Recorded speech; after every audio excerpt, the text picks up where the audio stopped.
ॐ सहनाववतु सहनौ भुनक्तु सह वीर्यं करवावहै तेजस्विनावधीतमस्तु मा विद्विषावहै। ॐ शान्ति शान्ति शान्तिः। ब्रह्मानन्दं परमसुखदं केवलं ज्ञानमूर्तिं द्वन्द्वातीतं गगनसदृशं तत्त्वमस्यादिलक्ष्यम् एकं नित्यं विमलमचलं सर्वधी साक्षिभूतम् भावातीतं त्रिगुणरहितं सद्गुरुं तं नमामि।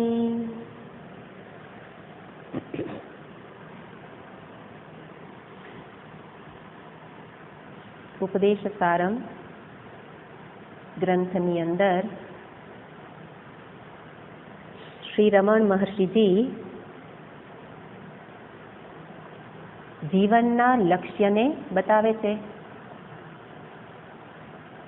अने जीवनનું લક્ષ્ય બતાવતા કહ્યું ईश जीवयोर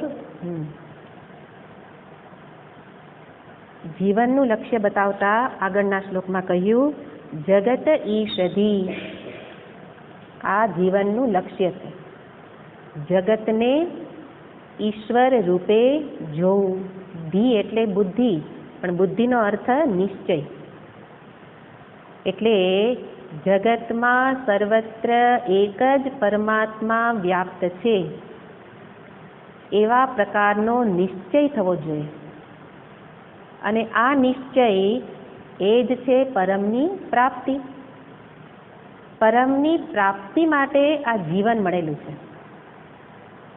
અને પરમની પ્રાપ્તિ માટે શું કરવાનું તો એના સાધનને અહીંયા દર્શાવે છે એના સાધનને દર્શાવતા કહ્યું કે કર્મયોગ ભાવથી કર એટલે કે કર્મ પરમ નથી પરમ તો પરમાત્મા જ છે અને એ પરમ એવા પરમાત્માની પ્રાપ્તિ માટે કર્મ એ સાધન છે અને એટલા માટે કહ્યું કે કર્મ પાછળ ભલે કામના હોય ભલે કંઈ જોઈતું હોય તો પણ એ કર્મ એ રીતે કર કે એ કર્મ જ તારા માટે પરમની પ્રાપ્તિનું સાધન બની જાય કામનાથી પ્રેરિત ભલે કર્મ કર કામના ન છોડી શકે વાંધો નહીં નિષ્કામ નથી થઈ શકાતું કંઈ વાંધો નહીં પણ એ કામનાથી પ્રેરિત થયેલું જે કર્મ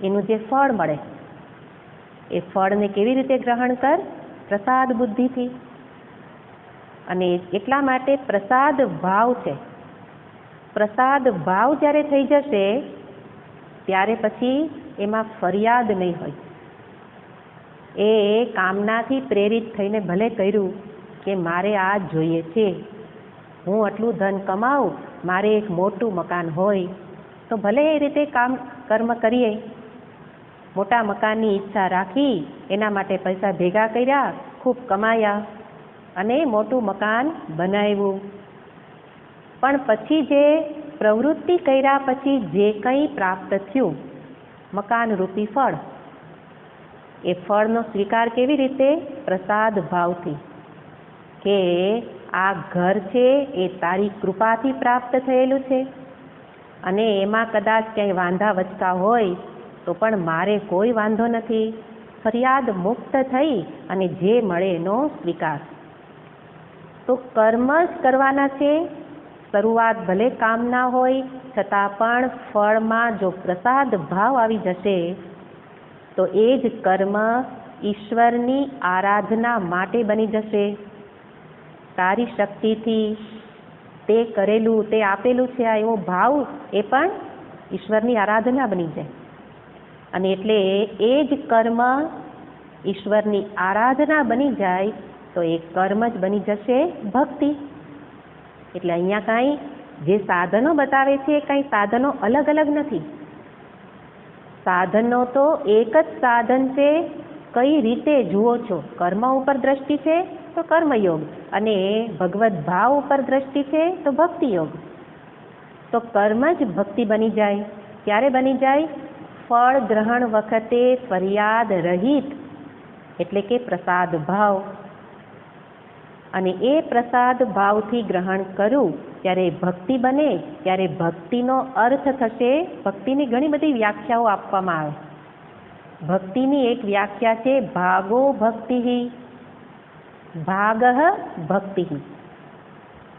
ભાગ ભક્તિ એનો અર્થ બે ભાગ કરવાના. એક ભાગ મારો કર્મ જે સ્વાતંત્ર્ય છે એ ભાગ મારો, અને ફળનું ક્ષેત્ર ઈશ્વરનું. તો ભાગ ભક્તિ, આ કર્મ શું બની ગયું? ભક્તિ. કેવી રીતે? કર્મ હું કરું, ફળ એ આપે. આપણે વ્યવહારમાં એવું કરીએ છીએ કે કોઈ વખતે કોઈને કાંઈ ફેક્ટરી નાખવી છે, મૂડીરોકાણ કોઈ કરે અને કામ કોક કરે. એને કહેવામાં આવે એક વર્કિંગ પાર્ટનર, એક સ્લીપિંગ પાર્ટનર, જે ઇન્વેસ્ટ કરે, ઇન્વેસ્ટર. તો એણે શું કરવાનું? ખાલી મૂડી રોકવાની, કાંઈ કરવાનું નહીં, એટલે સ્લીપિંગ પાર્ટનર. અને બીજો કે જેણે પૈસા રોક્યા નથી એ વર્કિંગ પાર્ટનર, એટલે એણે કામ કરવાનું. કામ કરીને જે ફળ મળે એ એકલો નહીં ભોગવે. જે નફો થશે તો એ સીધો પહેલાં તો સ્લીપિંગ પાર્ટનર એ મુખ્ય છે, એટલા માટે એ નફો એને કહેવામાં આવશે, આ તમારો નફો, આ તમારો ધંધો, એમાં મેં કામ કર્યું અને આટલી એની મૂડી, આટલી રકમ જમા થઈ. તો એવી રીતે વર્કિંગ પાર્ટનરે શું કર્યું? પોતાની માલિકી નથી એવું સમજી અને પેલી વ્યક્તિને આપ્યું. એનો અર્થ પાર્ટનરશિપમાં જે કંઈ કરવામાં આવે એમાં કોઈ એક માલિક હોય નહીં. અને માલિક હોય તો પેલો હોય જેણે મૂડી રોકી છે, જેનો ધંધો છે, કામ કરે છે, માલિક નથી. અને એવી રીતે અત્યારે આપણું દ્રષ્ટાંત લઈએ છીએ. અત્યારે ખેતરમાં ખેડૂતો પોતે ખેતી નથી કરતા, શું કે ભાગ્યું આપ્યું, ભાગ્યું કે ને ભાગ્યું આપ્યું છે. તો જે ભાગ્યું જેને આપ્યું હોય એ માલિક નથી. માલિક તો ખેડૂત પોતે જ છે. પણ જે પાક થાય એ પાક પહેલાં બધોય સમર્પણ, આ તમારું જ ખેતર છે. અને એટલે આપણે હકથી જઈએ ત્યારે જે અંદરથી લેવું હોય લઈ શકીએ, જે શાકભાજી થયું હોય આપણે લઈ શકીએ, કારણ કે પેલો ભાગ્યું છે, ભાગ્યું જેણે રાખ્યું એ માલિક નથી. અને એવી રીતે કર્મ કર. ભગવાન કહે છે આ કર્મને જ ભક્તિ બનાવવી હોય તો આવા પ્રકારની ભાવના, આવા પ્રકારની સમજદારી કે હું માલિક નથી, માલિક એક જ છે, દાતા એક રામ. અને એટલે કર્મનું ફળ મળે તો અર્પણ કરી દઉં. આ માલિક તમે છો, હું માલિક નથી. તો માલિકી ભાવનો ત્યાગ. કર્મ થાય છે પણ એમાં હું માલિક નથી, તો માલિકી ભાવ જ સમસ્યા લઈ આવે છે. એટલે પૂજ્ય સ્વામીજીનું એક વાક્ય બહુ સરસ છે. એ કહેતા કે possession is not the problem. Possession is not the problem. Ownership became the problem. Ownership, માલિકીપણું. જ્યારે કોઈ જગ્યાએ હક માલિક થઈ જવાય એ જ સમસ્યાનું સર્જન કરે છે. પણ પોઝેશન આપણે કહીએ ને ફ્લેટ માટે, ફ્લેટ કબજો, તો કે કબજો લીધો, ફ્લેટનો કબજો લીધો. કબજો લેવાથી કાંઈ વાંધો નથી, પણ કબજો એટલે એમાં રહેવા પછી હું આનો માલિક, ત્યારે પછી એમાં સમસ્યાઓ આવે હે ને. જેવી રીતે ગૃહસ્થાશ્રમમાં રહેવું એ કોઈ સમસ્યા નથી, પણ પતિ પત્ની લગ્ન કરીને આવે પછી શું કરે? પેલી બેનનો કબજો લીધો કે એની બધું જવાબદારી મારી, પણ પછી શું આવી જાય છે? એના ઉપર માલિકી, અને પછી ઝઘડા ચાલુ થાય. જ્યાં જ્યાં માલિકી ભાવ હોય ત્યાં સમસ્યા હોય જ. અને એટલે કે છે કર્મની અંદર માલિકી છોડી દે વાસ્તવમાં તું માલિક નથી. એટલે શિવાજી મહારાજના જીવનનું દ્રષ્ટાંત છે કે એ તો મહાન રાજા હતા, કારણ કે સાથે સાથે ગુરુના માર્ગદર્શનમાં રાજ્ય કરતા હતા. શિવાજી મહારાજના ગુરુ હતા સમર્થ રામદાસજી. તો જેવી રીતે ભગવાન રામ પણ વશિષ્ઠ ઋષિના માર્ગદર્શનમાં રાજ્ય ચલાવતા, એવી રીતે શિવાજી મહારાજ તો એમણે કોઈ રાજ્ય ઉપર વિજય પ્રાપ્ત કર્યો. વિજય પ્રાપ્ત પોતાના જ રાજ્ય ઉપર વિજય, જ્યારે એમનું રાજ્ય થયું ત્યારે વિજય પ્રાપ્ત કર્યા પછી એમણે તરત જ ગુરુની પાસે જઈને કહ્યું કે આ રાજ્ય તમારું, આ વિજય મેં મેળવો પણ કૃપા તમારી હતી, આશીર્વાદ તમારા હતા, એટલા માટે રાજ્ય તમારું છે. અને રામદાસજી મહારાજે લઈ પણ લીધું કે હા, આજથી હું રાજા છું, પણ હું તારી નિમણૂક કરું છું. રાજા તરીકે હું છું, પણ રાજ્ય ચલાવવા માટે હું તારી નિમણૂક કરું છું. તું સંચાલન કર, રાજા હું. અને એટલે એ રીતે શિવાજી મહારાજ રાજા તરીકે રહેલા. ખરેખર પોતાને રાજા કહેતા જ નહોતા, રાજા રામદાસજી મહારાજ હતા એવું પોતે જ સમજતા હતા. એનો અર્થ શું કે પછી એ રાજ્ય ચલાવે ત્યારે કેવી રીતે, તો કે હું માલિક નથી, એટલા માટે પ્રજાની સાથે પણ એવું કોઈ ક્રૂર વર્તન નહીં થાય. અને એવી જ રીતે કર્મ વખતે આ સમજદારી જો રાખવામાં આવે, કારણ કે કર્મ એ જીવનભર કરવાનું છે, દિવસભર કર્મ કરીએ છીએ, એટલા માટે કર્મને જ ભક્તિ બનાવી દેવાની.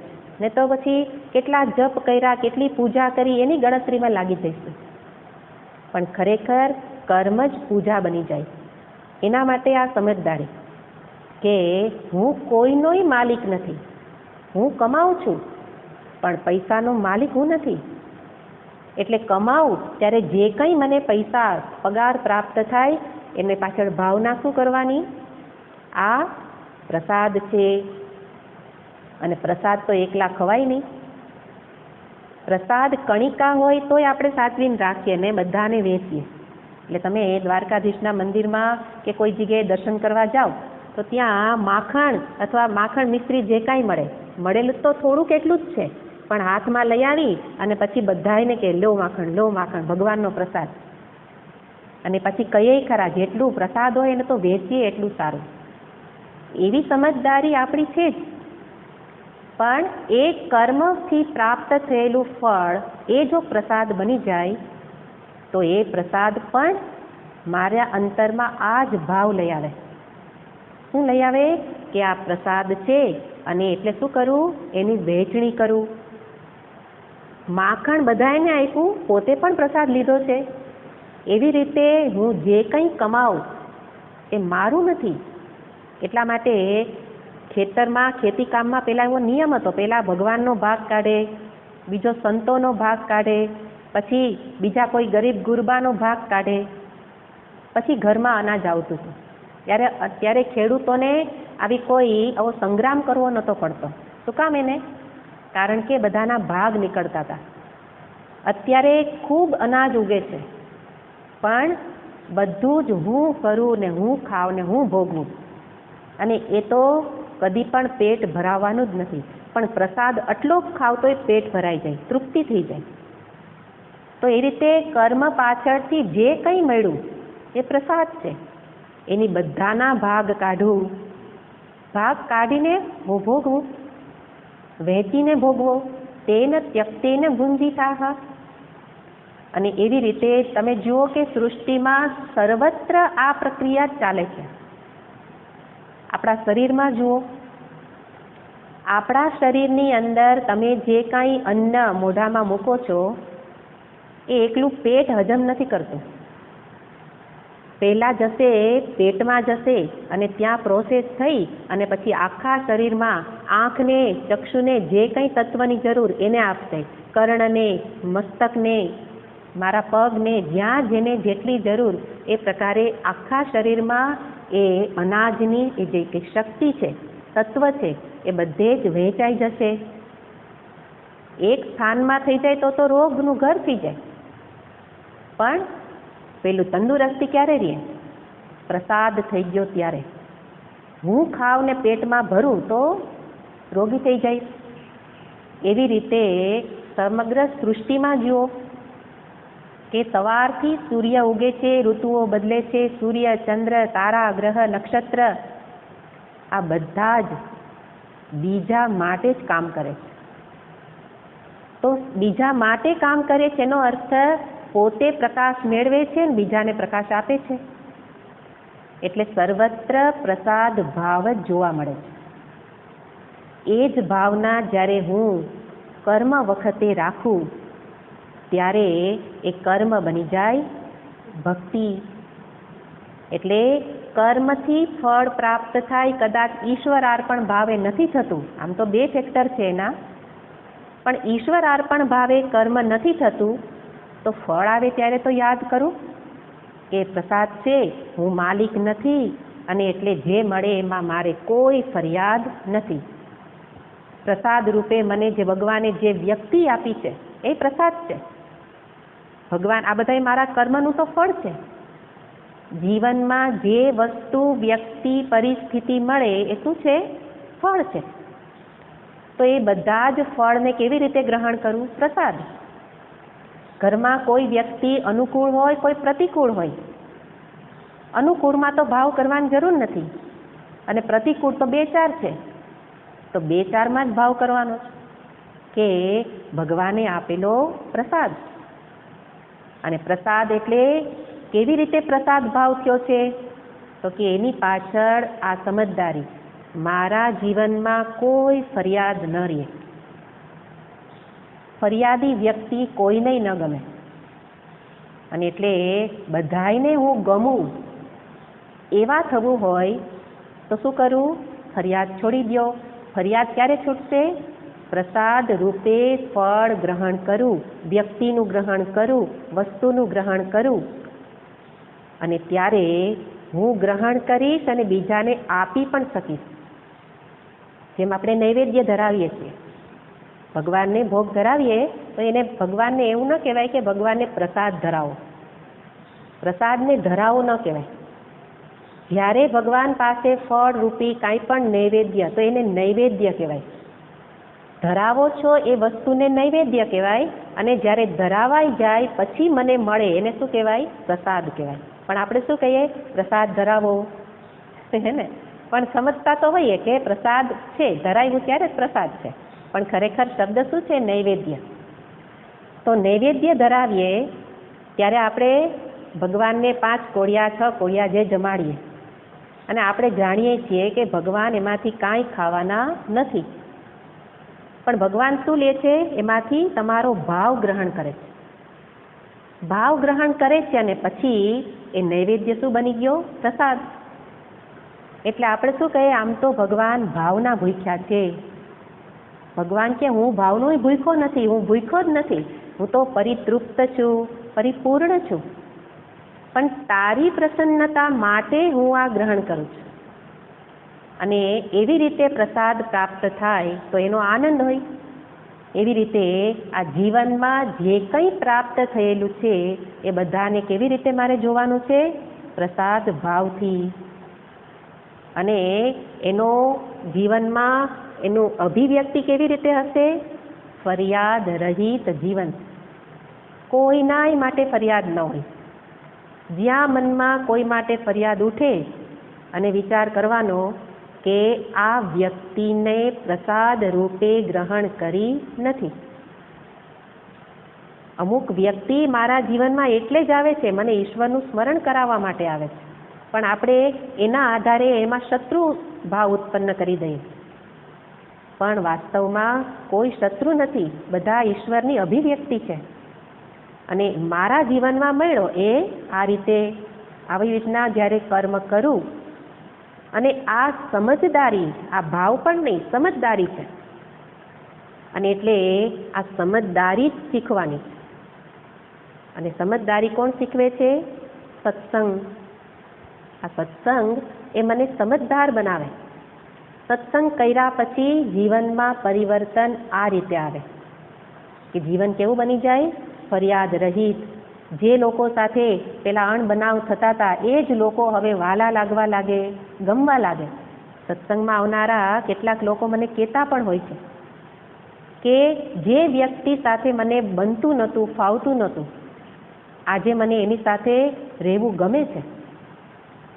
એ વ્યક્તિમાં કાંઈ પરિવર્તન નથી થયું, પરિવર્તન મારી સમજદારીમાં થયેલું છે. અને આ પ્રકારની સમજદારી સત્સંગથી પ્રાપ્ત થાય અને એ સમજદારી હંમેશા બનેલી રહે ત્યારે બીજા પ્રકારની ભક્તિ શરૂ થાય. પહેલા પ્રકારની ભક્તિ, આપણે ભક્તિની જ વાત કરીએ. કઈ ભક્તિ કઈ? ભાગો ભક્તિ. એક અર્થ કર્યો ભાગઃ ભક્તિ. ભાગઃ ભક્તિ, એના માટે બંનેના ભાગ કર્યા. હું કરું અને તું આપે. હું તારા તરફથી નિમિત્ત છું, તું માલિક છે. આ ભાગઃ ભક્તિ. પણ જ્યારે એ પ્રકારે આ ભાવ હંમેશા રહે ત્યારે બીજી ભક્તિ બની જશે ભજનમ ભક્તિ.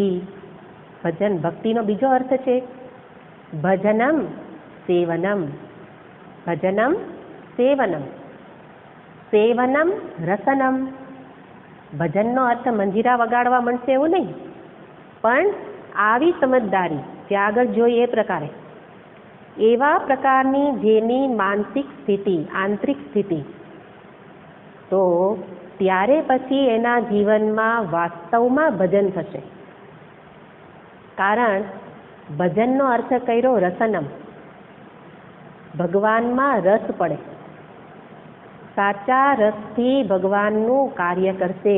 ભગવત ભજન, જપ, તપ, પૂજા જે અહીંયા બતાવે છે, તો એમાં રસ ભળે અને ત્યારે એ રસથી યુક્ત, પ્રેમ ભાવથી યુક્ત એ બની જશે ભજન. અને એ જ શું છે? ભક્તિ.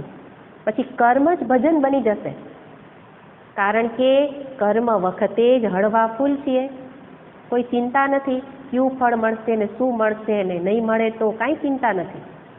હળવા ફૂલ થઈને કર્મ કરશે અને ભગવાનને યાદ કરતા કરતા એનો અર્થ ભગવાન માટે વધુ ને વધુ પ્રેમ થશે, ભગવાન વધુ વાલા લાગશે અને ત્યારે સાચું ભજન શરૂ થશે.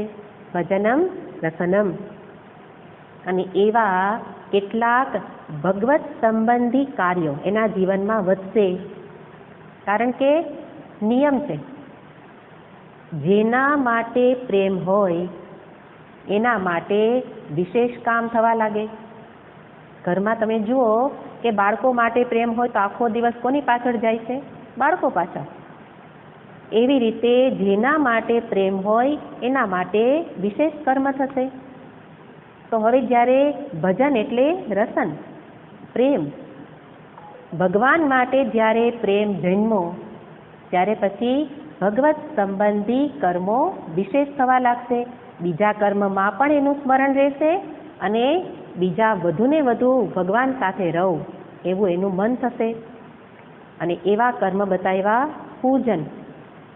સાચા અર્થમાં પૂજન ત્યારે થશે કે જ્યારે ભગવાન માટે પ્રેમ હોય. પછી એને કેવું ના પડે પૂજા કર, પણ પૂજા કરવી ગમવા લાગશે. અને એવી રીતે પૂજન માટે નિયમ પાળ, તો પેલા પરાણે પાળતા હતા. હવે પૂજન માટે જે કંઈ નિયમ આપણે આગળ બધું જોયું પૂજન વિશે, તો પૂજનમાં જે કંઈ પ્રાતઃકાળ સંધ્યાકાળે જે કંઈ પૂજા કરીશ એમાં નિયમ, શુદ્ધિના નિયમ, જે કંઈ વિધિ મંત્ર એ બધું જ પાલન કરશે. શું કામ? ભગવાન માટે પ્રેમ છે. નહીં તો શું કરવું પડતું હતું? પરાણે થતું હતું. અને જપ કરો એવું પણ નહીં કહેવું પડે. શું કામ? કારણ કે જેને ભગવાન માટે પ્રેમ હોય તો જેના માટે પ્રેમ હોય એનું નામ તો સહજ રીતે જ લેવાવા લાગે. અને એટલે ભગવાન કહે છે અહીંયા એવા જપ જે 3 પ્રકારે બતાવે છે કે જે જપ દેખાવમાં 1-2 અક્ષરનો જ એક શબ્દ, નાનો એવો શબ્દ છે. દેખન મેં બહુ છોટા એવું કંઈક એનું કહેવાય છે, પણ ઘાવ કરે ગંભીર. દેખન મેં કંઈક એવું વાક્ય છે, પણ ઘાવ કરે ગંભીર. એટલે દેખાવમાં બહુ નાનું છે જપ શબ્દ, પણ એ ઘા મોટો કરે છે. પરમાણુ બોમ્બ જેવું. પરમાણુ બોમ્બ એટલે પરમાણુ દેખી ન શકો. આપણને લાગે બોમ્બ એટલે મોટો છે, પણ પરમાણુ બોમ્બ એટલે ક્યાં મોટો છે? પરમાણુ એટલે તો અણુ પછી પરમાણુ, જેને નરી આંખે જોઈ પણ ન શકો. પણ ઘા કેવો મોટો કરે કે હજી ઘા કર્યો ન હોય એની પહેલાં તો બીવડાવવા માંડે, અમે પરમાણુ બોમ્બ મૂકશું. એવી રીતના પરમાણુ બોમ્બ તો ખાલી ઘા કરે, મારે. પણ આ જપરૂપી જે આ નાનકડો દેખાતો શબ્દ એ તો બે કામ કરે, મારે અને તારે. મારે અને તારે. શું મારે? તો કે અંતરમાં રહેલી અશુદ્ધિઓને મારે અથવા બાળે. અગ્નિ જેવું છે ભગવાનનું નામ, એ અગ્નિ જેવું કાર્ય કરે. અંતરમાં કેટલી અશુદ્ધિ રહેલી છે? કામ, ક્રોધ, લોભ, મોહ, ઈર્ષા, આ કંઈ બહાર કોઈ શત્રુ નથી, અંતરમાં જ આ બધું શત્રુ છે. અને એ શત્રુઓને મારવાનું કામ મારું નથી, હું કરી જ ન શકું. કોઈ પ્રયોગ બતાવે 10 ઘૂંટડા પીઓ, ક્રોધ શાંત થઈ જશે. ત્યાં 10 ઘૂંટડા પૂરા થાય એટલે બીજી વખત પાછો ક્રોધ આવશે. તો મારા પ્રયત્નથી આ કોઈ મરે નહીં અને મને અકળાવે. પણ ભગવાનના નામમાં એવી શક્તિ છે કે જેવી રીતે અગ્નિ પ્રજ્વલિત કરો તો કોઈ અશુદ્ધિ બાકી ન બચે, એવી જ રીતે જ્યાં ભગવાનનું નામ લેવાય છે એ અંતર, મારું મન, તો એની અંદર ભગવાન કૃપા કરીને અશુદ્ધિઓને મારે છે. કાંઈ કરવાનું નહીં, બસ એનું નામ લ્યો. નામ લેવામાં જ બધું થઈ જશે. કદાચ ભગવાનના નામનો અર્થ નથી જાણતા, ભગવાનના નામના ક્યાં ગુણ છે એ નથી જાણતા, બસ રામ રામ વાલિયા લૂંટારાની જેમ કરવા લાગો. એ તો રામ રામ કરતા મરા મરા કરવા લઈ જતા. શબ્દ તો ઠીક, અર્થ તો ઠીક, શબ્દય સરખો નહોતા બોલાતા, પણ ભાવ હતો કે હું રામનું નામ બોલું છું. એવી રીતે માત્ર મારા પક્ષે આટલું જ કામ, એનું નામ બોલું. એનું નામ બોલું તો હમણાં જ કીધું મારે અને તારે. કોને મારે? પેલું કામ કરશે, અંતરની અશુદ્ધિઓને મારે. એટલે લાંબા સમય સુધી જપ કરવાથી અંતરની અશુદ્ધિઓ એમ જ જતી રહેશે. એકાગ્રતાથી નથી થતું, ખૂબ વિચારો આવે છે. ગયા વખતે બધા પ્રશ્ન જોયા હતા. ખૂબ વિચારો આવે, પવિત્રતા નથી રહેતી, એકાગ્રતા નથી રહેતી, સમય પાલન નથી થતું, સંયમ નથી રહેતો. કાંઈ વાંધો નહીં, નામ લ્યો, જપ કરો. જાપ શબ્દ નથી. મોટાભાગના લોકો શું કહેતા હોય? જાપ કરું છું. જાપ નથી, જપ શબ્દ છે. તો ખાલી જપ કરો, એનાથી ભગવાન બધું કામ સંભાળી લેશે. એલા ફોટાવાળો કહે ને કે તમે ફોટો પડાવવા જાઓ તો કે થોડું ચહેરો હસતો રાખો, બાકીનું બધું હું સંભાળી લઈશ. પછી તમે કાળા હોય કે ધોળા હોય કે વાળ ઉડી ગયા કે આમ થયું, એ બધું હું સરખું કરી દઈશ ફોટામાં. પણ તમે ચહેરો હસતો રાખો, એ મારાથી નહીં થાય. એવી રીતે ભગવાન કહે કે તું ખાલી જપ કર, બીજું બધું હું સંભાળી લઈશ. અને એટલે શું સંભાળી લે છે? અશુદ્ધિઓને દૂર કરે. અને બીજું કામ કરે, અંતરમાં ભક્તિનો દીપ પ્રગટાવી દે. ભગવાન માટેનો ભાવ વૃદ્ધિ પામે.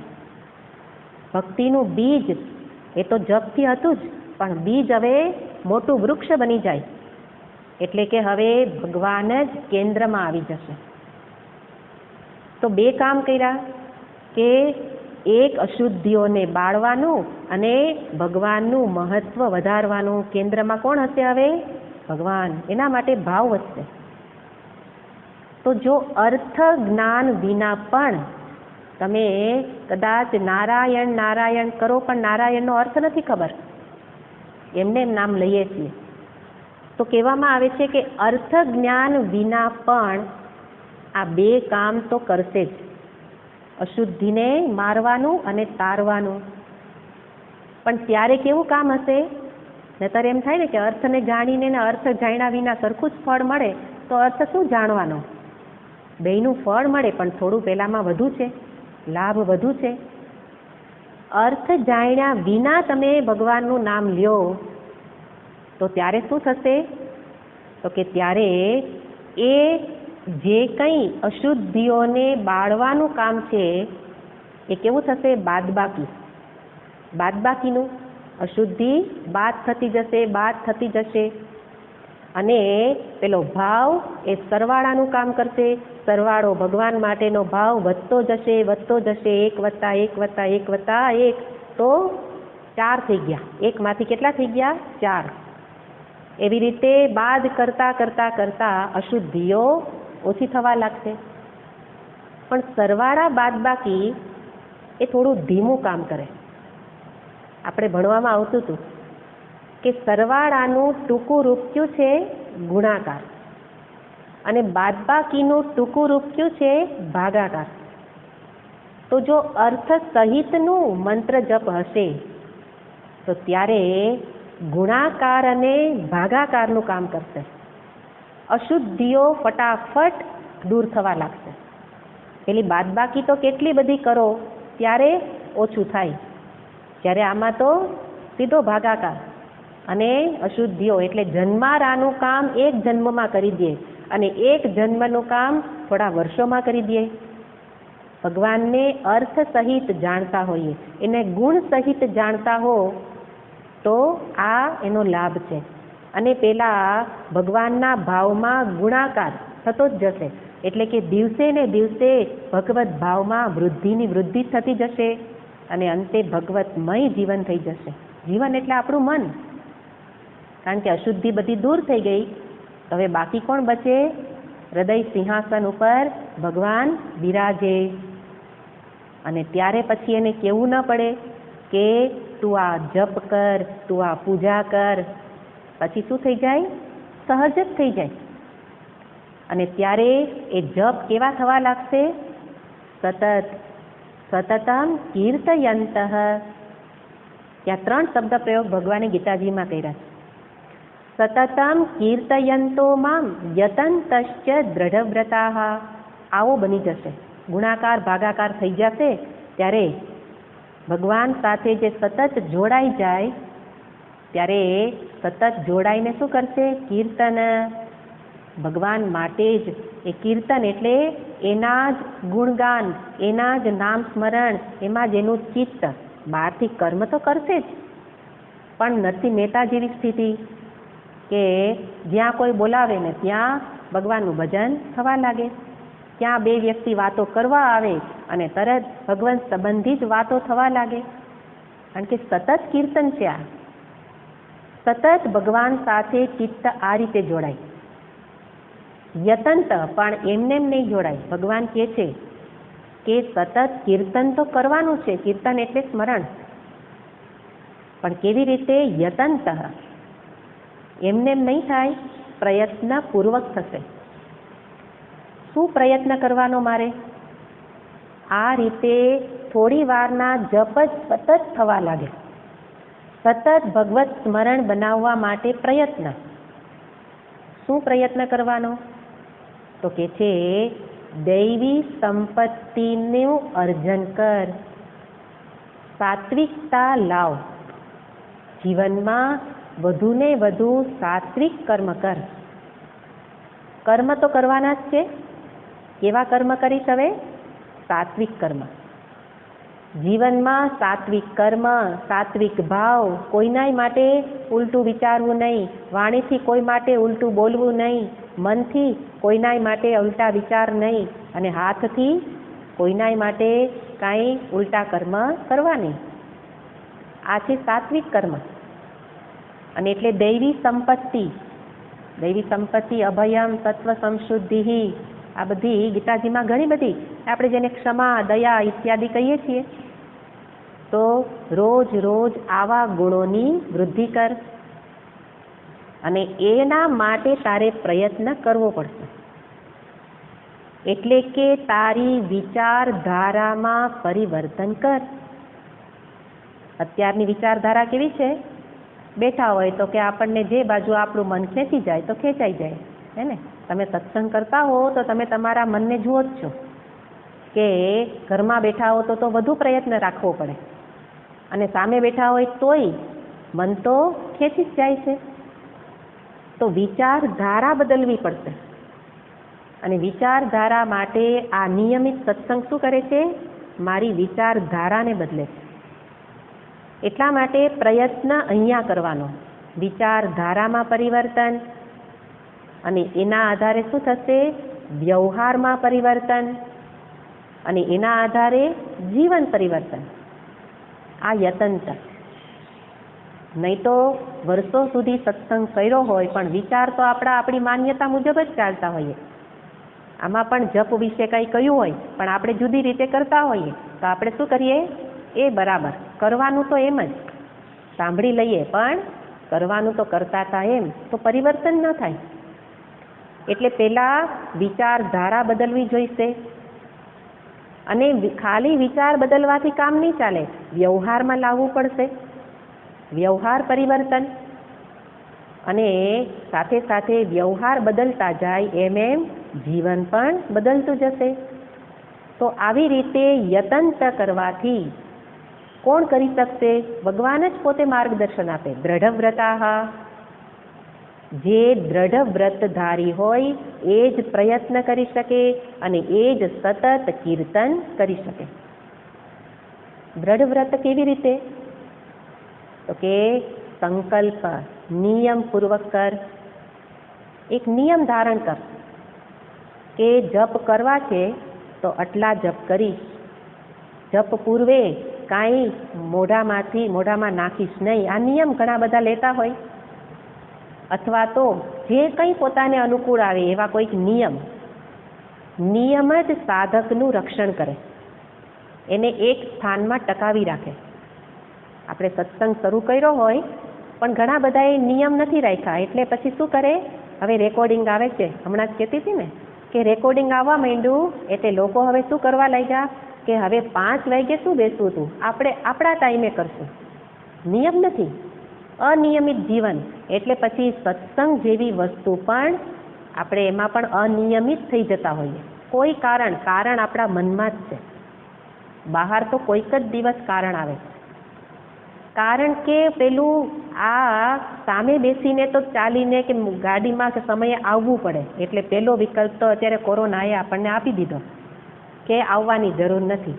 એટલે એક તો સરળ થઈ ગયું, સત્સંગ કરવો છે પણ સરળતા જોઈએ. એટલે ઘણા મને કહેતા હતા હવે ઓનલાઈન જ ચાલુ રાખજો.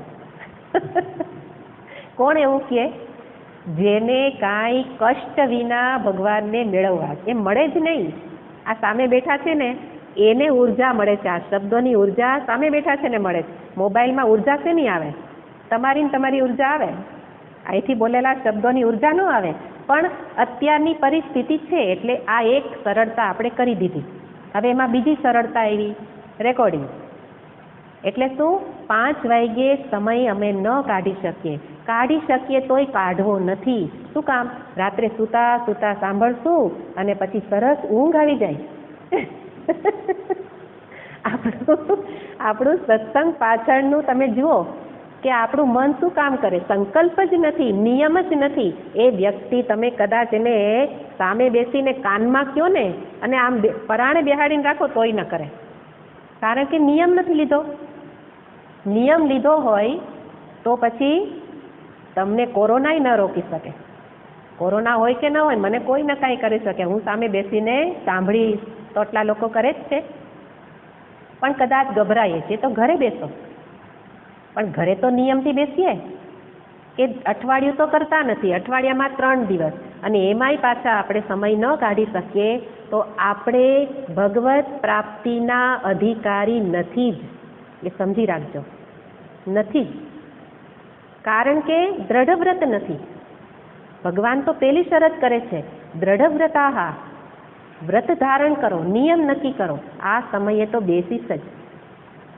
આ સમયે બેસીશ, સાથે સાથે જે કહેવામાં આવે એને જીવનમાં લાવીશ. આ બીજો નિયમ. અને ત્યારે દ્રઢ વ્રતધારી એ યત્ન કરશે, અને યત્ન કરનારો શું કરશે? સતત કીર્તન કરી શકશે, સતત જપ, સતત જે કંઈ પૂજન, સતત ભગવત કાર્ય સ્મરણ બધું કરી શકશે. કારણ કે સતત કર્યા વિના એની પ્રાપ્તિ નહીં થાય. તો આપણને થાય કે સતત કેવી રીતે કરવું?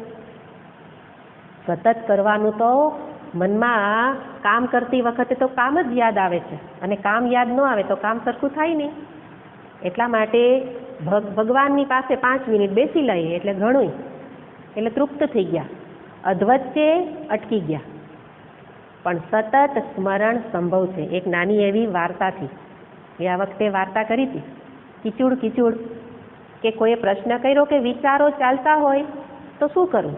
તો કે વિચારોનું કિચુડ ચાલવા દે, અને તું આ તારા કામમાં એક કિચુડ ચાલતું હોય ત્યારે જ કામ કરી લે. હે ને? મનની શાંતિ રૂપી શીતળ જળ પી લે. એવી રીતે આ સતત કીર્તન પણ સંભવ છે. ભણેલા ગણેલા તો કરી જ શકે, પણ અભણ વ્યક્તિની આ વાર્તા છે કે મેં પહેલાં એક વખત કદાચ કરી છે, પણ આવી વાર્તાઓ તો વારંવાર વાગોળવી જોઈએ. તો એક શામજી પટેલ હતા, ખેડૂત હતા, અને મને લાગે છે ત્યાં સુધી આ અમરેલી પાસેના કોઈ ગામની વાત છે. તો કહે છે કે શામજી પટેલ ખેડૂત, અને આવી રીતના ક્યાંક સત્સંગમાં સાંભળ્યું હોય સતત કીર્તન થાય, સતત સ્મરણ થવું જોઈએ, અને એટલે કોઈક ભગવાનનું નામ નક્કી કર્યું, આ બોલીશ, અને એ નામ માળા ફેરવતા ઘરે તો કરી લે, અને પછી કામ તો છોડાતું નથી, અને ભગવાન વિના રહેવાતું નથી, એવી સ્થિતિ થઈ ગઈ. એટલે પછી નક્કી કર્યું, કામ અને રામનો મેળાપ કરાવી દો, કામે ચાલે, રામનું નામે ચાલે. એટલે પછી ઘરેથી જે રોજ નિત્યક્રમ કરવાનો, માળા ઇત્યાદિ કરી લે, પછી એ માળાને લઈને નીકળે, અને પછી ઘરેથી ખેતરે જાય. ખેતરે જાય ત્યારે હાથમાં માળા ફરતી જતી હોય. કોઈ વાર કાંઈ હાથમાં વસ્તુ હોય તો માળાને બદલે મનમાં ભગવાનનું નામ લે, અને આમ કે કીધું ને મંદ જપ, એવી રીતે એના જપ ચાલતા રહે. અને એવી રીતે ખેતરે પહોંચવાનો રોજનો નિયમ. ત્યાં જાય, કોસ ચલાવે, હળ ચલાવે, મજૂરી કામ કરે, બધું કામ કરે, પણ એનું નામ ન છૂટે. કદાચ હાથ ખુલ્લા હોય તો માળા ફેરવી શકે, હાથમાં કંઈક વસ્તુ છે, કામ છે, તો એ મનથી અથવા તો ઉચ્ચ અવાજથી ભગવાનનું નામ લે. અને એવી રીતે આ રોજના નિયમને ગામ લોકો જાણે. અને એટલા માટે એક વખત કોઈ એક ભાઈએ એને પૂછ્યું કે બાપા, તમે આ રોજ હાલતા માળા ફેરવતા જાઓ છો, તે પછી આમ ખેતરે પહોંચતા વાર કેટલી લાગે? તો કે એમાં હું કે અહીંથી હું ખેતરે પહોંચ્યું ત્યાં 20 માળા થાય. એટલે એણે એક નવું એકમ અંતર બનાવી દીધું, સમયનું માપ કાઢી લીધું માળાને આધારે. એક ગામથી બીજે ગામ પણ ચાલીને જતા. તો કોઈએ પૂછ્યું, અહીંથી અમરેલી જાઓ તો કેટલો સમય થાય? તો કે 200 માળા થાય, 200 માળાએ પોગી જાઓ. અને આ બગહરા જાઓ ને ત્યાં તો પછી માળા ઓછી થાય, એટલે 2.5 માળા કરું ત્યાં બગહરા પોગી જાઓ, એવી એની ભાષા. અને પછી કે એમ? તો કે તમારા ઘરથી ખેતરે પહોંચતા 20 માળા, અને કે આ મંદિર તો હાવ ઢુકડું, 2 માળા કરું ત્યાં મંદિરે પોગી જાઓ. એમ બાપા, એ કે તો તમારા ખેતરમાં ક્યારામાં પાણી પાવ ત્યારે કેટલો ટાઈમ જાય? તો કે એક ખેતરમાં પાણી પાવામાં 10 માળા કરું ત્યારે એક ખેતરમાં પાણી પવાઈ જાય. અને પછી એણે એના આધારે ઋતુઓનું માપ પણ કાઢેલું હતું કે શિયાળા કરતાં ઉનાળાનો દી લાંબો.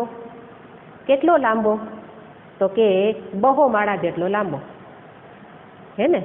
તમે જુઓ કે એક વ્યક્તિ સતત કીર્તન કોને કહેવાય? આવી રીતે કે જેને હવે આ માળાની ગણતરીમાં આપણને ભૂલ થવા લાગે, કારણ કે એમાંય ધ્યાન નથી રહેતું. એટલે પછી ઓલા પારા મૂકવા પડે, આ એક પારો, આ બીજો પારો, કાં તો વેઢે ગણવા પડે. પણ આ બાપાનું મન કેટલું બધું ભગવાનમાં લાગેલું હશે કે છે કે કામ મુકાતું નથી અને રામનું નામ છોડાતું નથી, તો કરવું હું? એટલે મેં આ ઉપાય કર્યો. તો એનું ચિત્ત એટલું બધું ચોખ્ખું ચણક હતું, એનું મન, કે બધાએ એને એક આદર આપીને એક સન્માન આપવા લાગ્યા. કોના આધારે? એક ભગવાનના સતત નામને આધારે. અને જીવનભર નિરોગી રહ્યા. અને જ્યારે એનો અંત સમય આવ્યો ત્યારે એ જ નામ એના અંતકાલે જ મામેવ, અંતકાળે પણ સ્મરણમાં એ નામ હતું જ. એ તો હોય જ, કારણ કે જે આટલી માળાઓનું માપ કાઢીને જ કામ કરતા હોય તો પછી અંતે તો હોય જ. એટલે આપણને જો પ્રશ્ન થાય કે સતત કીર્તન સંભવ છે, તો કે છે, પણ એની પૂર્વે દ્રઢવ્રતાઃ યતંતઃ, આ કાંઈ એને રાતોરાત ન થયું હોય, પણ શરૂઆત તો એની આવી રીતે થયેલી હોય કે કોઈ વાર ભૂલાય ને કોઈ વાર યાદ આવી જાય, પણ આવી રીતે કરતાં કરતાં જ અંતે જે આ જપ છે એ એનું ફળ આપે. આવ્યા પ્રકારના જપ એનું ફળ, અને એનું ફળ તો કે જપ શબ્દમાં જ આપ્યું છે કે જપ કરવાથી શું ફળ મળે. ગયા વખતે તો એક અર્થ જોયો તો, પણ એક શ્લોકમાં કહ્યું છે કે જકારઃ જન્મ વિચ્છેદઃ, પકારઃ પાપનાશનઃ. જકારઃ જન્મ વિચ્છેદઃ, પકારઃ પાપનાશનઃ. જન્મ કર્મ હરે યસ્માત તસ્માત જપ ઇતિ સ્મૃતઃ. આવા પ્રકારના જન્મ, કે જે જ શબ્દ શું કહે છે? જન્મનો વિચ્છેદ કરી દે, ફરી જન્મ લેવાની જરૂર નહીં. અને પ શું કરે? પાપનો નાશ કરે. તો જન્મ અને કર્મ હરે એટલે હરણ કરનારા હોવાથી આવું હરણ કરે છે, માટે એને જપ કહેવામાં આવે છે. તો સતત આ પ્રકારના જપ એને શું આપે? જન્મ મૃત્યુના ચક્રથી મુક્તિ, જે જ્ઞાનનું ફળ છે. અને એટલા માટે આ ક્રમથી આગળ વધવાનું અહીંયા મહર્ષિજી બતાવે છે. શું કરવાનું છે? તો કે ઉચ્ચ, મંદ અને ત્રીજો બતાવવામાં આવે છે માનસ જપ, ચિત્તજમ જપ ધ્યાનમ. એનો અર્થ શું? કે જ્યારે આવા પ્રકારે સતત ભગવત સ્મરણ, ભગવાનનું નામ લેવાશે, ત્યારે અંતે મારા મનમાં એના સંસ્કાર દ્રઢ થઈ જશે. રામ રામ રામ બોલતા બોલતા પછી સ્મરણ ન હોય તોય અંતરમાં બોલાવા લાગશે. મન બોલતું જશે રામ રામ રામ. મનને પછી સંસ્કાર જ જોઈતા હોય. મન એ સંસ્કારોનો પુંજ છે. તો તમે લાંબા સમય સુધી દીર્ઘકાળ નિરંતર આ થવું જોઈએ. એટલા માટે સવારનો નિયમ બનાવો, દીર્ઘકાળ પાલન કરો, નિરંતર રોજ રોજ થાય. તો એના આધારે મનના અંદર એવા સંસ્કાર દ્રઢ થઈ જશે કે જે એ જપ કેવા થવા લાગશે? ચિત્તજમ.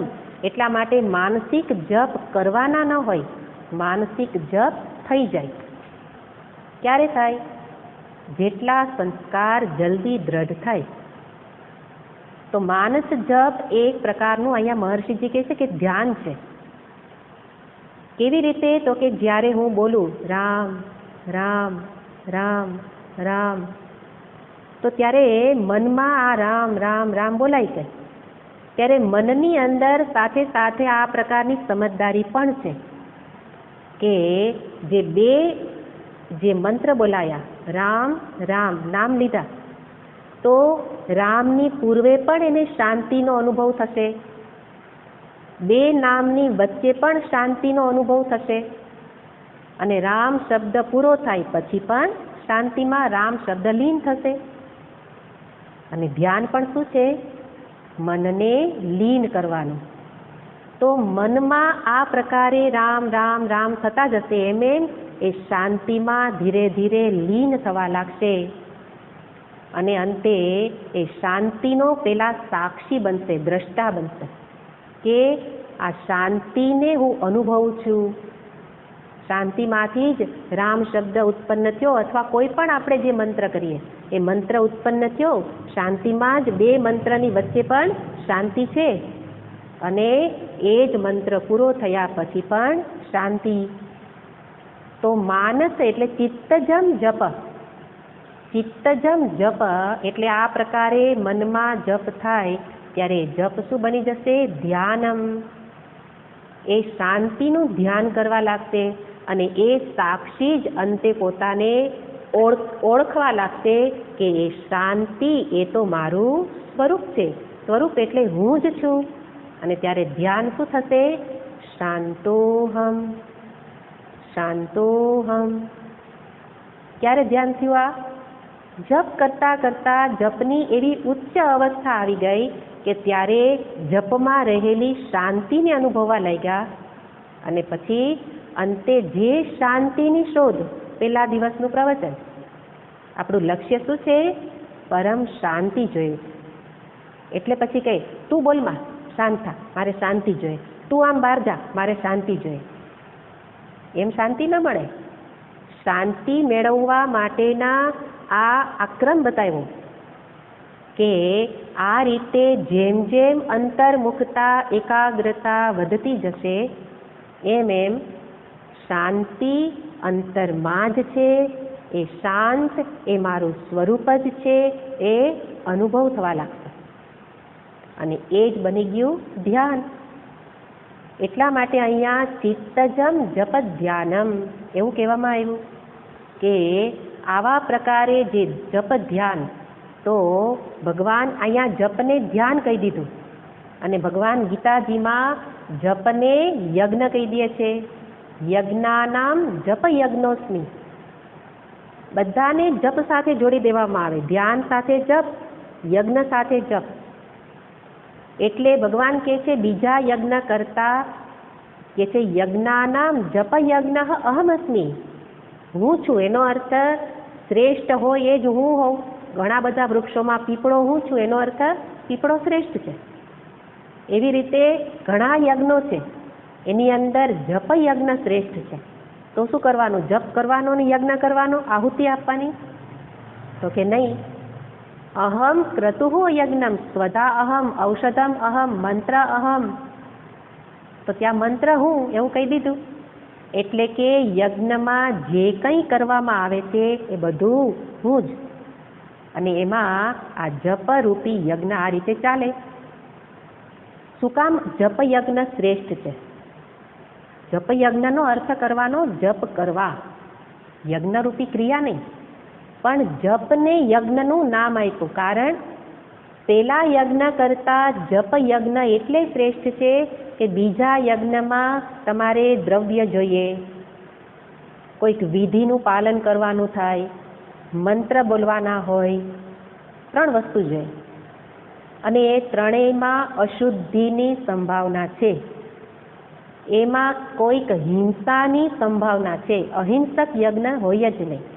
તમે ગમે એટલું ધ્યાન રાખો, હિંસા થાય જ. પણ એક જપ યજ્ઞ એવો છે જે અહિંસક યજ્ઞ છે. એટલા માટે ભગવાન કહે છે જપ યજ્ઞ હું છું એટલે શ્રેષ્ઠ છે. કારણ કે આની અંદર બીજું કાંઈ કરવાનું નથી, પણ છતાંય જેનાથી યજ્ઞ થાય છે એ આ શરીર, આ ઇન્દ્રિય, આ મન, એ તો 3 તો છે જ. એટલે બીજી શુદ્ધિ પેલા બધે 12 શુદ્ધિની જરૂર નથી, પણ જપ યજ્ઞમાં પણ આ 3 શુદ્ધિની તો જરૂર છે જ. એટલે જપ કરનાર વ્યક્તિ જે હાથેથી લે છે ધન, એ હાથ ક્યારેય પણ અનીતિ કરે નહીં. આ હાથેથી કોઈ પણ ખોટા કામ ન થાય એ વ્યક્તિ જપનો અધિકારી, તો જપ યજ્ઞ એનું ફળ મળશે. આ હાથ શરીરથી કોઈ ખોટા કામ ન થાય. બીજી જરૂર શેની છે જપમાં? ઇન્દ્રિય, જીભની. જે જીભથી હું જપ બોલું છું, ઉચ્ચારણ કરું છું, નામ લઉં છું, એ જીભ ક્યારે પણ અસત્ય ભાષણ ન કરે, તો એ જપ શ્રેષ્ઠ થશે. નહીં તો પછી બધા જેમ કરે જ છે. આપણે પ્રશ્ન થાય ખરો કે આ કેટલા બધા મોટા મોટા કામ કરે, ભગવાનના કામ બહુ મોટા મોટા કરે, પણ આપણને ખબર છે કે કેવા કેવા એણે પેલા કામ કર્યા છે. એની અંદર ઈરાદો શું છે? બદ ઈરાદો છે, સ્વાર્થ છે, કોકને દગો કરવો છે, અને પછી પાછા આવા બધાય જપ ને નામ ને પૂજા ને બધું કરે છે. પણ આગળ કહી દીધું, આ તો શ્રેષ્ઠ અવસ્થા બતાવે છે, પણ આગળ શરૂઆત કહી દીધી કે ગમે એવા વિચાર આવે, ગમે એવી અપવિત્રતા હોય, ગમે એવું મન હોય, બસ જપ કરો. પ્રારંભ તો ત્યાંથી. તો ભલે ને દગો કરવાની ઈચ્છા હોય, આપણે તો નહીં પણ બીજો કરે, આપણે એને કહેવાનું તું તારે જપ કર, તું તારે ભગવાનનું સ્મરણ કર, પૂજા કર. શું કામ? શક્તિ કોની વધારે? આ દગા કરવાની શક્તિ વધુ કે ભગવાનના નામની શક્તિ વધુ? નામની શક્તિ વધુ. તો જેને દગો કરવાની ઈચ્છા છે ને છતાંય આવું બહારથી દોડ કરતો એવું લાગે તો ભલે કરતો, કારણ કે ઈશ્વરની શક્તિ જેને સાચા માર્ગે લાવશે. અને એટલા માટે જપમાં આ શ્રેષ્ઠતા લાવવાની છે. જપ તો આપણે ગમે તે સ્થિતિમાં શરૂઆત કરી શકાય, પણ પછી એવા ને એમાં ન હોય કે એકાગ્રતા નથી તોય કીધું છે વાંધો નહીં કરો, અર્થ જાણતા નથી તોય કરો, અપવિત્ર છે તોય કરો. પણ એ કાયમની સ્થિતિ નથી, એ શરૂઆતની સ્થિતિ છે. પછી અંતિમ સ્થિતિ તો આવી થાય, જે શરીરનો ઉપયોગ કરું છું એનાથી અનિતિ ન થાય, જે વાણીથી જપ કરું છું એનાથી ખોટું અસત્ય ભાષણ ન થાય, અને જે મનથી આ જપ કરું છું એ મન કાંઈ ખોટા ખરાબ વિચાર ન કરે, અન્ય વિચારોને દૂર કરવાના. એવી રીતે આમાં પ્રયત્નપૂર્વક આ રીતે કાર્યકરણ સંઘાતને યોગ્ય બનાવવાનો. તો આટલી જપની અંદર શ્રેષ્ઠતા લાવવા માટે આ જરૂરિયાત છે. અને બાકી શરૂઆત આપણે તો હજી શરૂઆત જ કરવાની છે, પણ ત્યાં સુધી પહોંચવાનું એટલે આ બધી વાત બતાવી. સતત કીર્તન સુધી પહોંચવા માટે શરૂઆત થોડાક સમયથી શરૂ કરો. અને થોડો સમય મોટા ભાગે સવારનો પ્રાતઃકાળ એ યોગ્ય સમય છે. એક ઈષ્ટદેવનું કહ્યું હતું, પણ વળી પાછું એમાં પ્રશ્ન થાય કે તો પછી શિવજી ઈષ્ટદેવ હોય તો કૃષ્ણની તો પૂજા કરાય જ નહીં ને, તો જન્માષ્ટમીએ પૂજા નહીં કરવાની? અરે એ તો વિશેષ પ્રસંગ છે. અને હમણાં જ એક સત્ય તો હંમેશા યાદ રાખવાનું છે કે ઈશ્વર એક જ છે, ભગવાન એક જ છે.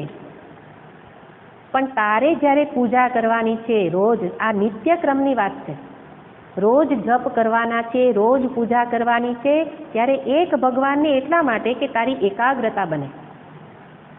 પણ જ્યારે વિશેષ પ્રસંગો હોય, આપણે અહીંયા કરીએ જ છીએ, ગણેશ ઉત્સવ હોય, ગણેશજીનું ભજન કરીએ, એની પૂજા કરીએ, કારણ કે એ વખતે એ ભગવાનની વિશેષ શક્તિ પ્રાપ્ત થાય, એવા બધા સંજોગો છે. તો જન્માષ્ટમીએ કૃષ્ણની પૂજા કરું, ભલે હું શિવજીનું નામ લેતો હોઉં. ગણેશ ઉત્સવમાં હમણાં નવરાત્રિ આવશે તો દેવીની સ્તુતિ, દેવીની આરાધના કરીએ. આપણે પણ અહીંયા કરીએ છીએ દુર્ગા સપ્તશતીના પાઠ. એનો અર્થ મંદિર શિવજીનું તમે આ કરો એવું નહીં. વિશેષ વિશેષ પરિસ્થિતિમાં જે દેવતાનું આરાધના હોય એ બધાએ કરવી જોઈએ.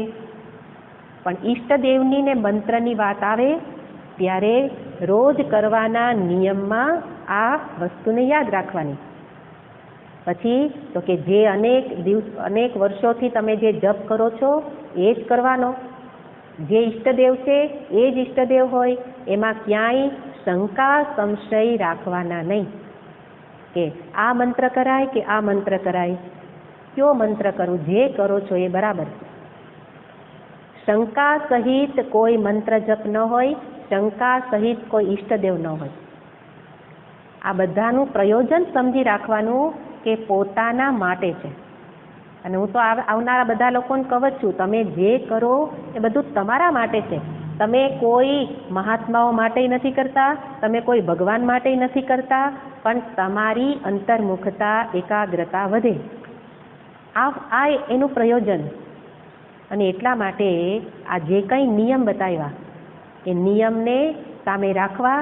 કદાચ કોક નિયમ પાલન નથી થતું તો શરૂઆત સમજવાની, શરૂઆતમાં બાંધછોડ ચાલે, કારણ એના વિના જો નિયમ પાલન નહીં થાય અને નહીં કરો તો બધું બગડશે. એને બદલે નિયમ પાલન નથી થતું, પણ પ્રારંભ તો કરો, ભગવાનનું નામ લઉં. કારણ અહીંયા કરેલું એક એક કણ એ ભેગું થતું થતું મબલખ મૂડી થવાની છે. અહીંયા એટલે મનુષ્ય જન્મ, આ બરાબર વિધાનને મનમાં બેસાડી દેજો. મનુષ્ય જન્મ ખાવા પીવાને ભોગ કરવા માટે નથી. તો પ્રાણી થવું હતું ને. પ્રાણીની યોનિમાં એ બધું છે જ, પણ મનુષ્ય જીવન એક એક કણ કણ ક્ષણ ક્ષણને ભેગી કરવા માટે એક ક્ષણ પણ ન ગુમાવવું, એક કણ પણ ન ગુમાવવું. કારણ અહીંયા કરેલું કંઈ નષ્ટ નહીં થાય. જે પ્રકારે કરેલું હોય એ બધું જ ભગવાન એની કૃપાથી, અનુગ્રહથી બધું જ ભેગું કરે છે. અને ક્યારે શું કર્યું હતું આ જીવનમાં, આપણને આટલું સુખ શાંતિ મળ્યા છે, ત્યારે વિચારવાનું કે આવું તે મેં શું કર્યું હશે કે ભગવાને મને બીજા કરતાં આટલું સુખ આપ્યું. જેને બીજાને 2 ટંક ખાવાનું નથી મળતું અને મારે ત્યાં ધન ભંડાર ભર્યા છે, અન્ન ભંડાર ભર્યા છે, એવું મેં શું કર્યું હશે? મેં કાંઈ નથી કર્યું. ભગવાને તો કણ કણ બચાવ્યા છે અને સાથે એ જમા કરેલું ફળીભૂત કરી દીધું. જેણે આટલો અનુગ્રહ કર્યો એને જ આપણે યાદ નથી કરતા. આપણે જ કહીએ છીએ કે જે મેં બીજા માટે બહુ કર્યું, પણ એને એટલું યાદ નથી, આટલો ઉપકાર કર્યો પણ ભૂલી ગયા. મેં મારા બહેનો કહેતી હોય મારા દેરને દીકરાની જેમ મોટો કર્યો, પણ દેર અત્યારે સામું જોતો નથી. એ શું કર્યું? આપણને અપેક્ષા છે કે ઉપકાર કરીએ છીએ, પણ સામી વ્યક્તિ જો એ યાદ ન રાખે તો આપણને ગમતું નથી, તો આપણે તો સંબંધ જ તોડી દઈએ. ત્યારે ભગવાન એટલા ઉદાર દિલના છે કે એણે કરેલો અગાધ ઉપકાર છે. કયો ઉપકાર નથી એ જુઓ.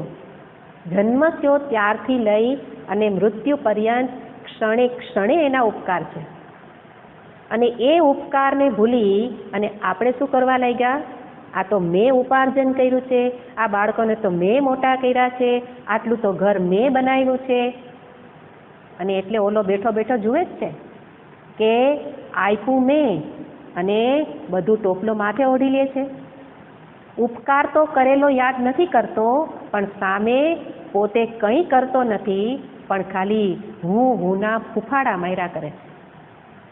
પણ છતાંય એની પાસે બેસી અને આવું અંતર હોય તો એનું નામ સ્મરણ કરશો ને, તોય કળિયુગની અંદર એક નામ, 4 યુગમાં 4 વસ્તુ એક શ્રેષ્ઠ પ્રધાન બતાવવામાં આવે. જેમ કે પેલો સતયુગ, એમાં જ્ઞાન પ્રધાન હતું, કારણ કે બધા અંતઃકરણ શુદ્ધિવાળા હૃદયના હતા, લોકો હતા. તો ત્યારે જ્ઞાન, બ્રહ્મ જ્ઞાન પ્રાપ્ત કરી શકે એમ હતા. એટલે જ્ઞાન શ્રેષ્ઠ, જ્ઞાનથી પરમાત્માની પ્રાપ્તિ હતી. જ્યારે બીજું યુગ ત્રેતાયુગ, ત્રેતાયુગમાં ધ્યાન પ્રદાન કરવામાં, ધ્યાનથી ઈશ્વરની પ્રાપ્તિ થતી. લોકો ધ્યાન કરી શકતા હતા કારણ કે એકાગ્રતા હતી. જ્યારે દ્વાપર યુગની અંદર ઉપાસના એટલે કે પૂજન, યજ્ઞ યાગાદી, યજ્ઞ યાગાદીથી ફળ શ્રેષ્ઠ મળતું હતું. પ્રધાન યજ્ઞ યાગાદી હતા. અને એટલે ભગવાન કૃષ્ણ દ્વાપર યુગમાં આવ્યા ને, તો એમણે તો ક્રાંતિકારી પગલું ભર્યું હતું ને કે આ પર્વત પેલો ગોવર્ધન, તો કે ઇન્દ્રને યજ્ઞ કરી, કારણ કે યજ્ઞનું મહાત્મ્ય હતું કે યજ્ઞથી ઇન્દ્ર દેવતાને તુષ્ટ પુષ્ટ કરો એટલે આપણી ઉપર કૃપા રાખે અને વરસાદ વરસાવે. પણ ભગવાને જોયું હોય કે દેવતાઓમાં પણ અહંકાર આવી જાય છે. અહંકાર દૂર કરવા ભગવાને શું કહ્યું? ગોવર્ધનની પૂજા કરો. કારણ જગત ઈષધી એ ત્યાં બતાવ્યું છે, પર્વત રૂપે પણ હું જ છું, મારી પૂજા કરો. મારી ન કીધું, ગોવર્ધનની કીધું. ઇન્દ્ર કાંઈ કરશે, એ ઇન્દ્રની શું તાકાત છે? કારણ સર્વત્ર ઈશ્વર હોય, અહંકારીની કોઈ તાકાત જ ન હોય. અને એટલે તાકાત બતાવી, પણ જેની સાથે ભગવાન હોય એને કાંઈ અસર ન થાય. તો એવી રીતે દ્વાપર યુગમાં યજ્ઞ યાગાદીનું મહત્વ હતું. જ્યારે ભગવાન જુએ છે કે કળિયુગમાં લોકો આવા જ હશે, કે બધું જ ફ્રી ઓફ મળતું હશે. આ ફ્રી ઓફ જ છે ને. જે પેલા પૈસા આપીને આપણે કોઈ હમણાં કહે કે સત્સંગ છે, આટલી ટિકિટ છે, ટિકિટ પહેલાં લઈ લો જેટલી બને એટલી જલ્દી, અને ત્યાં લોકો દોડવા માંડે. શેના માટે? તો કે સત્સંગ માટે. પણ આ ફ્રી ઓફ ફ્રીમાં છે, એમાં કાંઈ નહીં હોય. અને એટલા માટે તો કે આજે સાંભળીએ ને પછી રેકોર્ડિંગ, આજે રેકોર્ડિંગ ઉપર જ બોલું છું. શું કામ? એને કારણ કે ઘણા બધા લોકોએ મને કહ્યું છે રેકોર્ડિંગ એ તમારા મનની નબળાઈ છે. જે સમયે આપણે નિયમથી બેસી ન શકીએ એ સત્સંગનો અધિકારી નથી. તો કળિયુગમાં આટલું બધું સરળ કરી દીધું, પણ આનાથી સરળ નહીં થાય. ભગવાન કહે છે નામ સ્મરણથી મારી પ્રાપ્તિ કરી શકીશ, પણ એનાથી સરળ, એનો અર્થ કાંઈ કર્યા વિના મારી પ્રાપ્તિ. આપણે તો એવું સરળતા જોઈએ, કાંઈ કરું નહીં, હું મોબાઈલ કાનમાં રાખું ને સૂઈ જાઉં ને છતાંય સંભળાય, એવું ન બને, હે ને? એટલા માટે સરળ બનાવી દીધું, એનો અર્થ ભગવાન એટલા સરળ નથી, પણ અત્યારની આપણી માનસિક સ્થિતિને સામે રાખીને કહે છે કે નામ સ્મરણ જ કર, પણ એટલું તો કર. અને એટલા માટે અહીંયા 3 પ્રકારના જપ દર્શાવી અને મને બતાવે છે કે જપ કર, ભગવાનનું નામ લે. શરૂઆત થોડા સમયથી, અને સમયને વધારતા વધારતા સતતમ કીર્તયંતઃ, તારા શ્વાસે શ્વાસે ભગવાનનું નામ વણાઈ જાય, અને બાકીનું બધું જ કામ ભગવાન કરશે. તમને થાય પછી જ્ઞાન પ્રાપ્ત નહીં કરવાનું, ધ્યાન નહીં કરવાનું, પૂજા નહીં કરવાની, બીજું નહીં કરવાનું, બધુંય થશે. એક વખત ઈશ્વરને સોંપી દો, બાકીનું બધુંય દદામી બુદ્ધિ યોગમ તમ, એને હું જ્ઞાન પ્રદાન કરું છું, એવું અંતરમાં જિજ્ઞાસા ઉત્પન્ન કરી દેશે, અને બ્રહ્મ જ્ઞાન પ્રાપ્તિ માટે એને અધિકારી બનાવી દેશે. તો પુરુષાર્થ મારા હાથમાં છે, અને પુરુષાર્થ ક્યાં ચલાવવાનો છે? અહીંયા જપ કરવામાં. માટે રોજ રોજ નિયમથી જપ કરીએ, ભગવાનનું સ્મરણ કરીએ, અને ભગવાનની શક્તિ, એના આશીર્વાદ, એની કૃપાને પ્રાપ્ત કરીએ. વિશેષ વાત. ઓમ પૂર્ણમદ પૂર્ણમિદં પૂર્ણાત પૂર્ણમુદચ્યતે પૂર્ણસ્ય પૂર્ણમાદાય પૂર્ણમેવાવશિષ્યતે. ઓમ શાંતિ શાંતિ શાંતિ. હરિ ઓમ શ્રી ગુરુભ્યો નમઃ. હરિ ઓમ.